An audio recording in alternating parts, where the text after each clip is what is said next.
Laurie Montgomery Stapleton's eyes popped open much earlier than usual, and without Jack Stapleton repeatedly nudging her shoulder. She couldn't remember the last time she'd spontaneously awakened at such an hour, but her mind was churning because it was going to be an exceptionally busy day.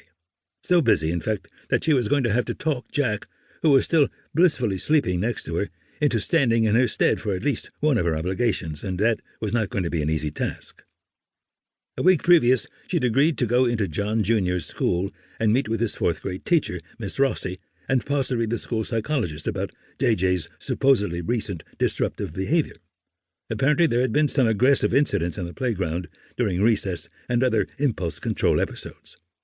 Knowing Jack's impatience with such issues, and his tendency to be less than diplomatic, Laurie hadn't even broached the subject with him, preferring to handle it herself, as she was certain there was nothing wrong with JJ. Now Jack was going to have to handle the situation on his own, because Laurie had newly arisen, pressing work-related obligations down at City Hall that conflicted. By lifting her head and gazing out of the two large north-facing sixth-floor bedroom windows, Laurie could tell that the sun had just peeked over the eastern horizon. Although there were closable window treatments and even blackout shades, neither she nor Jack bothered to close them. Several blocks away, on the top of a significantly taller building, she could see an old water tower. At the moment, it was totally awash with early morning sunlight, giving the illusion that it was made of gold. Next, Laurie's eyes turned to glance at the digital clock. It was even earlier than she'd suspected, just a smidgen past 5:50. Yet she was totally awake. Laurie had never in her life been a morning person, and always struggled to wake up and get out from under the warm covers. It had been particularly true since she'd married Jack, because Jack insisted they keep the bedroom cool, almost cold from Laurie's perspective. But the real reason Laurie had trouble getting up in the morning was that she was a night owl beyond any doubt. On occasion she'd been known to sleep through an alarm only feet away. When she'd been younger, she'd loved to read fiction far into the night, with a predilection for late 18th century and early 20th century novels. That began to change once she'd become a doctor and needed to keep up with the ever-expanding professional literature. These days she was obsessed with reading not only the current forensic articles but also all the material she was expected to be familiar with as the chief medical examiner of the city of New York. As the first woman to hold the title and thus a pioneer of sorts, she felt particular responsibility to be the absolute best she could be. To that end, she'd had to learn how to read spreadsheets and budgets and all the appropriate reports coming out of the New York City Council from its various committees, and from the New York City Department of Health and Mental Hygiene.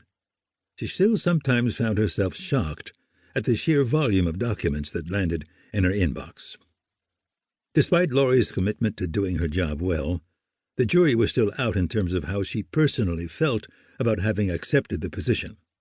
Only now did she have a true idea of the extent of the political aspects of the job. It had been her general understanding that the office of the chief medical examiner, known as OCME, had fought and gained its independence after its founding in 1918 so that it could speak unencumbered for the dead. Although that was mostly true, she was learning the hard way that the mayor, who had appointed her, and the city council, which held the purse strings, could exert considerable power, which she had to struggle to resist. It was especially hard since the OCME's $75 million yearly budget was a tempting target in a city continually starving for funds for other worthwhile obligations. On top of that, the morgue itself, where all the autopsies were actually done, was in need of a multi-million-dollar replacement. At one time it had been state-of-the-art, but that was no longer the case. Apart from the political headaches of the job, Laurie found that she missed the intellectual stimulation of being personally immersed in the actual forensics, with the responsibility of determining the cause and manner of death. Objectively, she recognized that it was best for her to let the nearly 40 highly qualified medical examiners handle all the cases. Otherwise, as her predecessor, Dr. Bingham, had learned the hard way, every district attorney, police higher-up, fire chief, city bigwig, and mayor would want the chief to do any case they were interested in simply because he was the top dog. But for Laurie, it was a sacrifice to take a step back and settle for frequent, unofficial morning rounds down in the morgue, looking over people's shoulders and asking questions. The closest she came to being intimately involved was Thursday morning, when she regularly assisted one of the forensic pathology fellows on an autopsy.